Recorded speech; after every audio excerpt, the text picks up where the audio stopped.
Hello everyone and welcome back to another video from Finance and Crypto Guide. In this video, I'm going to show you how to log into your account on Cooper Mortgage. So let's get started right away. First of all, open up your web browser and then in the address bar type in mrcooper.com and press enter.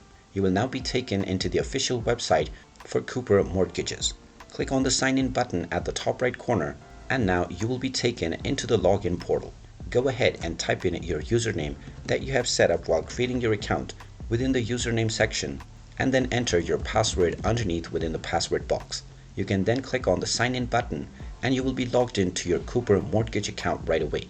In case you have forgotten your username or password, you can click on forgot your username or the forgot your password option in order to reset your credentials. And there you have it. That is how easy it is to log into your mortgage account with Cooper. If you find this video helpful, make sure you hit that like button and subscribe to our channel if you haven't done so already.